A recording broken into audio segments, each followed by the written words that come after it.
Bisnis berdarah-darah, retail berdarah-darah. Ya kan? Boro-boro untung, nutupin lubang susah. Kok malah dikasih semua jadi social planner gitu loh. Why did you do that kalau boleh tahu sih?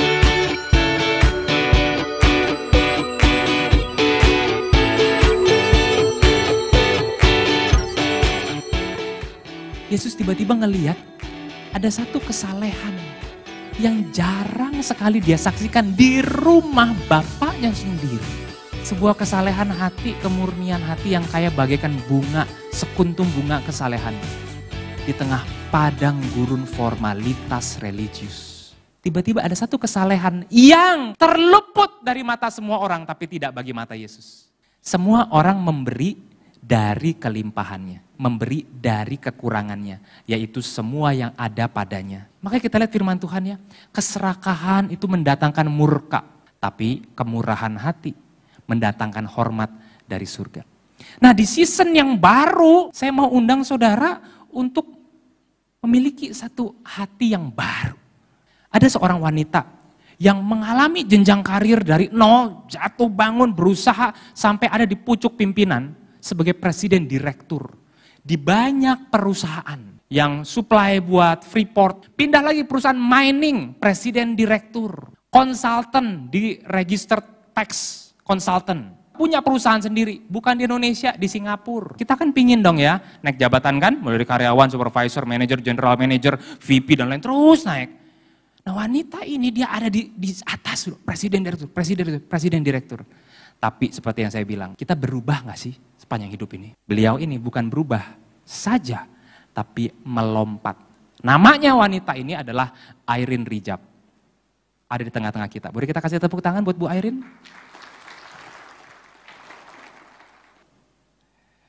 Welcome, Ci. Bapak Ibu yang terkasih dalam Kristus, ya terima kasih untuk kesempatan yang diberikan buat saya pada pagi ini untuk bisa berbagi mengenai pengalaman hidup saya bersama Tuhan.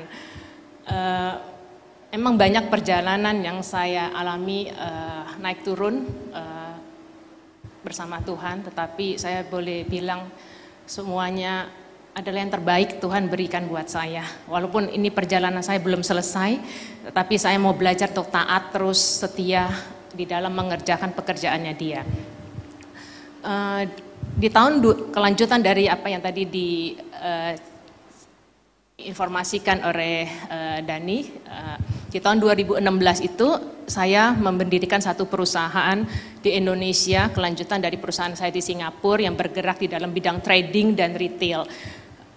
Saya mendirikan bersama satu partner yang ada di Indonesia dan kami menciptakan satu brand yang bergerak di dalam bidang urban sports apparel yang kami namakan brand tersebut adalah Soleka.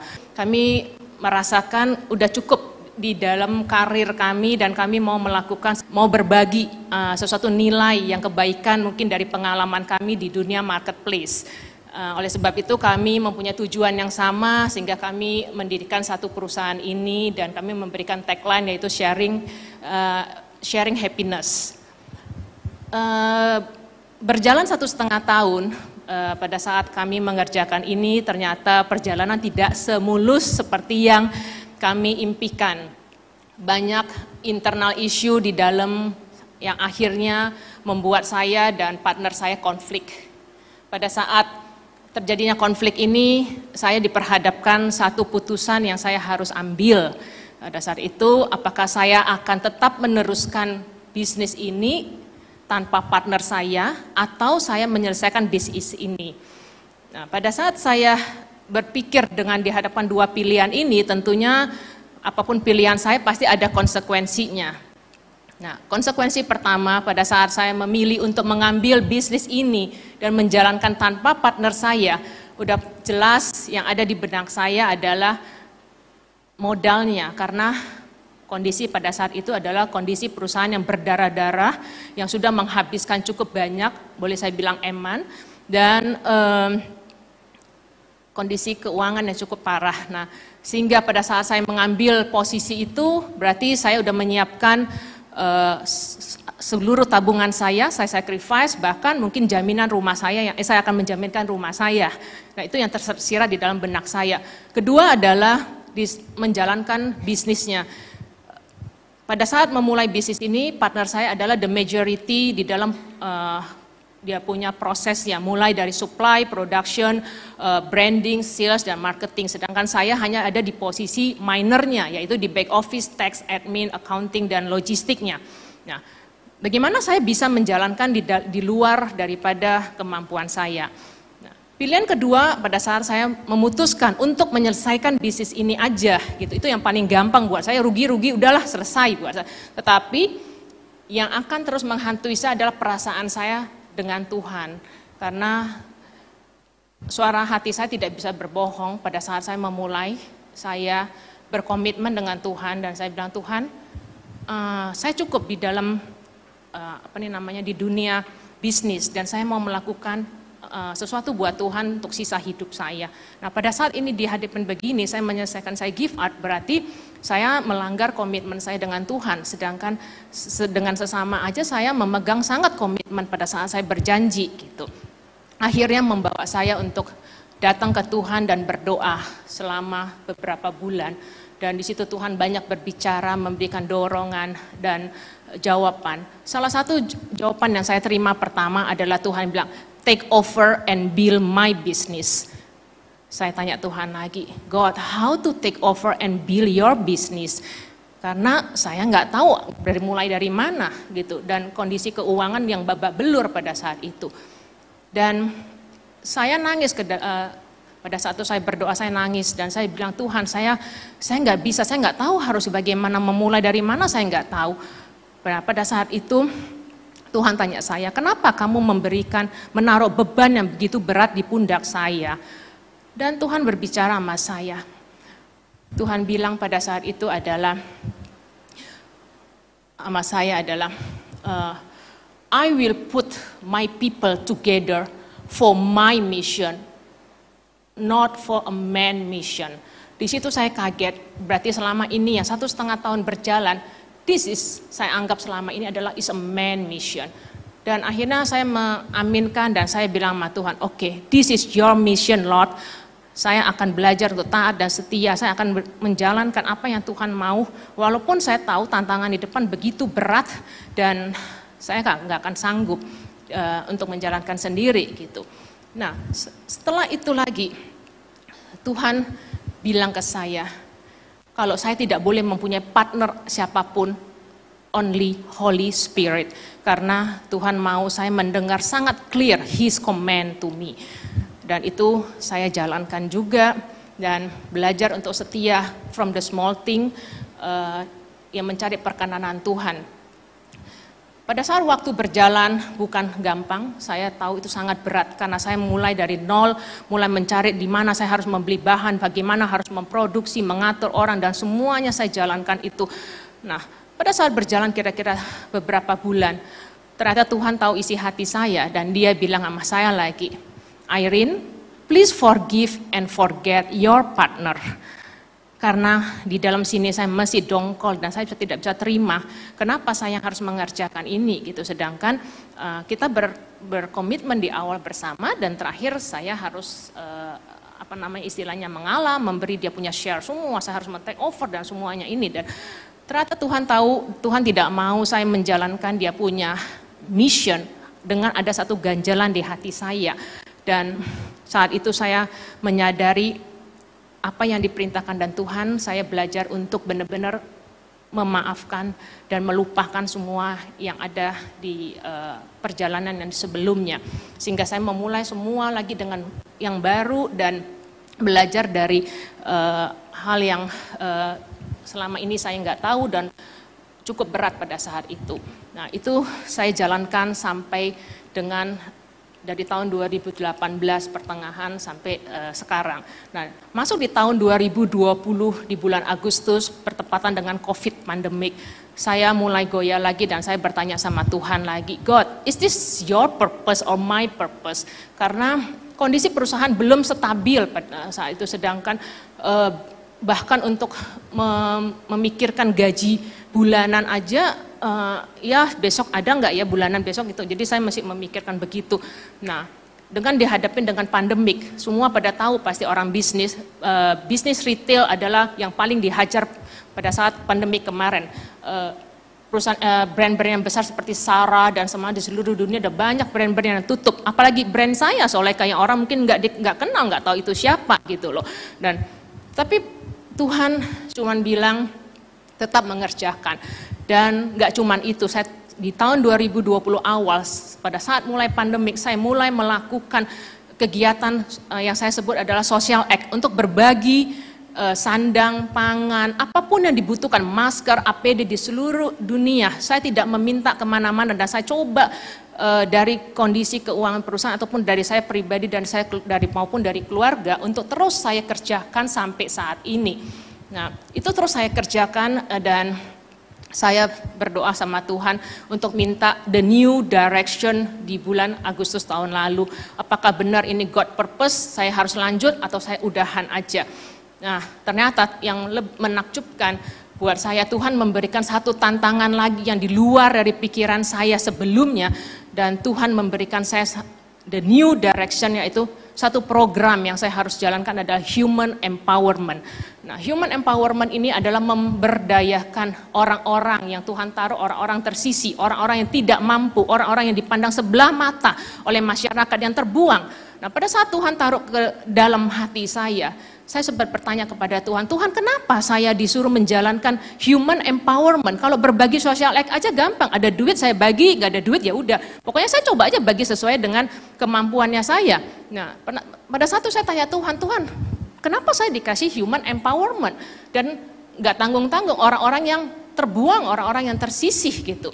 Nah, Tuhan mengasih ilustrasi yang sangat singkat pada saat itu. Tuhan memberikan saya gambaran tentang tumpukan sampah. Pada saat itu Tuhan berbicara, pada saat kamu melihat tumpukan sampah atau mungkin gunung sampah, semua orang kita berusaha untuk lari dan menjauh daripada sampah tersebut. Kita melihat itu sampah sangat menjijikan, sangat meresahkan, penyakit dan segala macam. Tetapi pada saat ada orang yang mau mengolah dan merubah itu, mendaur ulang, itu sampah akan bisa bermanfaat, bahkan bisa menghasilkan uang. Nah, Tuhan bilang itu sampah yang dalam bentuknya wujud benda mati. Bagaimana dengan anak-anakku yang serupa dengan aku? Apakah mereka tidak lebih berharga daripada sampah ini? Nah, akhirnya saya mengerti maksudnya Tuhan. Dan saya mengaminkan dan saya mengerjakan. Dan yang saya kerjakan adalah di dalam human empowerment, pertama adalah saya masuk ke dalam lapas pria, yaitu ada di Bandung, di mana penghuninya 3.000-an orang dan 70% adalah kriminal, 30% narkoba. Apa yang saya kerjakan di dalam lapas itu? Saya memberikan mereka pekerjaan untuk memproduksi sebagian dari produk human empowerment. Tentunya saya nggak bisa kasih produk saya yang susah seperti jaket atau yang lain-lain. Saya memberikan yang paling gampang, itu t-shirt dan juga tote bag. Nah, pada saat saya sudah memberikan mereka pekerjaan, saya bingung gimana desainnya. Dan Tuhan menghubungkan saya dengan anak berkebutuhan khusus. Adalah anak-anak yang mempunyai latar belakang Down syndrome, autis, cerebral palsy, ADHD dan sebagainya. Nah, saya datang ke sekolah itu dan saya nangis hati saya karena anak-anak itu umurnya masih di sekitar 8 sampai 12 tahun. Saya seorang ibu dan saya bersyukur pada saat anak saya tidak ada di kondisi itu. Tetapi saya menempatkan posisi saya, apabila saya ada di posisi itu, apakah saya akan menyalahkan Tuhan? Atau saya akan murtad dari Tuhan? Dan akhirnya saya mengerti dan saya bilang, Tuhan, ini bukan salah siapapun. Tuhan punya purpose di dalam hidup mereka. Mereka anak-anak ini tidak merasa tidak berdaya atau tersisi, tetapi orang tuanya sangat merasakan itu. Dan saya bilang sama Tuhan, Tuhan, saya cuma pengen membantu menjadi the entry point buat anak-anak ini, sehingga orang tua dan sekitarnya tahu Tuhan tidak pernah salah menciptakan mereka. Dan mereka bisa berkarya pada saat ada orang yang mau peduli, pada saat orang yang memberikan kesempatan buat mereka, mau mengolah karya dan skillnya mereka. Dan itulah yang saya kerjakan akhirnya dengan grafis dan gambar mereka. Saya sebut mereka sebagai desainer ciliknya Soleka atau talent dari human empowerment product, dan saya berdiskusi dengan desainer saya, kira-kira bisa diolah nggak untuk gambarnya, dan saya tidak mau memberikan terlalu banyak perubahan, cuma di touching mengenai warna dan hal-hal yang minor, dan desainer saya membantu untuk membantu di dalam grafisnya desain anak-anak, sehingga dikolaborasi adalah karya dari para narapidana dengan anak berkebutuhan khusus. Inilah yang kita sebut sebagai produk human empowerment, dan saya jual ke dalam pasaran. Nah, hasil dari penjualan ini saya giving back kepada anak-anak berkebutuhan khusus dengan harapan untuk bisa membantu mereka di dalam biaya uang sekolah mereka maupun uang terapi mereka, karena mereka bukan dari keluarga yang mampu. Bahkan untuk sekolah pun aja mereka tidak mampu. Ditambah lagi dengan kondisi mereka yang cukup menyedihkan. Nah, kalau dari Pak narapidana saya memberikan kontribusi di dalam preminya. Nah, itulah yang dikerjakan di tahun ini pada saat Tuhan taruh di dalam hati saya di bulan Maret untuk mengerjakan human empowerment product dan menghasilkan produk-produk orang-orang yang tersisi, orang-orang yang terbuang, yang dipandang sebelah mata. Nah, yang kedua program yang saya lakukan di human empowerment adalah kita memberikan program saya sebut belajar keliling atau beling. Kita mendatangi tempat pembuangan sampah, anak-anak yang pemulung, anak-anak jalanan, anak-anak yang kurang mampu. Kita memberikan pembelajaran dalam akademis dasar, karakter maupun keterampilan dengan berharap mereka bisa mandiri suatu hari kelaknya. Sampai saat ini program yang dijalankan di dalam Soleka pun kita menjalankan 2 program, yaitu human empowerment, yaitu pemberdayaan, dan juga social act. Pada tahun ini, tahun lalu, saya lupa sedikit, saya bilang, tahun lalu pada saat saya tanya Tuhan, apakah saya akan terus atau akan saya selesai di tengah pandemik itu, dan Tuhan memberikan satu jawaban buat saya adalah men-switching bisnis Soleka saya menjadi sociopreneur. Nah, mungkin saya nggak tahu sebagian kita di sini cukup paham atau enggak di sociopreneur, tetapi saya akan jelaskan. Sociopreneur itu adalah perpaduan antara bisnis komersial dengan sosial. Nah, ini cukup berat pada saat saya berpikir apakah saya akan mengconvert bisnis ini menjadi sociopreneur, mengklaim Soleka as a brand sociopreneur, atau kan saya tetap akan seperti yang sekarang. Tapi ternyata saya memutuskan untuk mengconvert Soleka menjadi bisnis sociopreneur seperti yang Tuhan mau saya kerjakan. Nah, di satu sisi secara bisnis tahun 2020 Soleka belum sustain, bahkan sangat berat di dalam operasional cost-nya. Setiap bulan memikirkan untuk biaya operasional itu sangat berat. Tapi dari satu sisi Tuhan menyuruh saya untuk melakukan sosial yang harus berdampak bagi orang-orang ini. Nah, jadi kembali lagi adalah satu tantangan buat saya maupun bersama tim mengerjakan Soleka ini untuk belajar taat sampai kemana Tuhan mau membawa Soleka. Karena saya percaya apapun yang Dia izinkan dan proses semua yang saya kerjakan untuk kemuliaan Tuhan. Yes, dari saya, thank you. Terima kasih. Saya menarik melihat ada perubahan dari bisnis komersil jadi socialpreneur kan ya. Kan logikanya nih Ci ya. Kalau kita udah sustain, stabil, atau ada anak perusahaan lain yang bisa generate uang, lalu bikinlah cabang lain ya, anak perusahaan lain buat sosial. Ini yang ngegenjot duit, ini yang buat lakukan sosial lah, cerita gitu ya. Atau itu tetap aja komersil, tapi sesekali ngelakuin tindakan sosial bisa. Tapi kenapa mesti berubah jadi socialpreneur yang itu kan one way with no return kan? Orang udah tahu gitu loh, ini brand socialpreneurship. Ya kan kita tarik lagi kan aneh gitu kan ya. Jadi pertanyaannya, kenapa sampai mengubah segitu jauh? Sebenarnya gini loh, kalau saya tanya tadi kepada janda yang memberi 2 peser di Alkitab, kenapa kamu kasih 2 peser? Alkitab nggak catat kenapanya kan ya. Nah sekarang ini yang menarik, Ci Airin tadi cerita, bisnis berdarah-darah, retail berdarah-darah. Ya kan, boro-boro untung, nutupin lubang susah. Kok malah dikasih semua jadi socialpreneur gitu loh. Why did you do that kalau boleh tahu Ci? Karena saya percaya bukan satu kebetulan dari awal Tuhan tahu, maksudnya hati saya cuman kalau saya boleh melihat dari sisinya saya mungkin Tuhan mau ngetes ini benar nggak sih sebenarnya apa yang saya ucapin atau saya lakukan nggak. Karena sebagai seorang bisnis pasti suka banget sama uang gitu.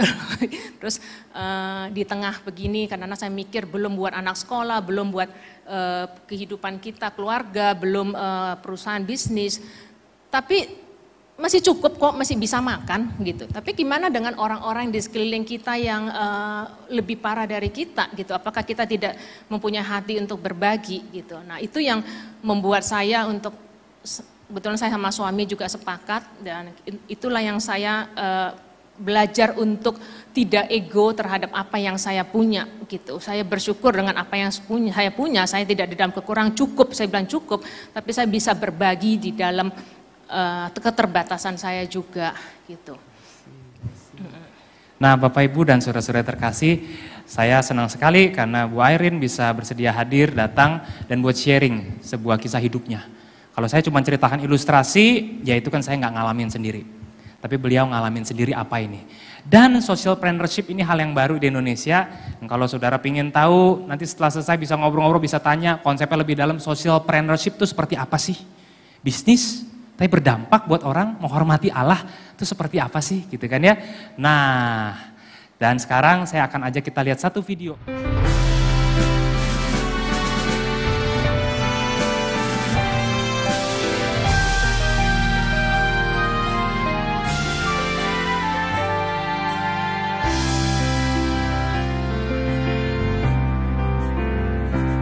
Terlahir di bumi pertiwi, percaya diri selalu peduli.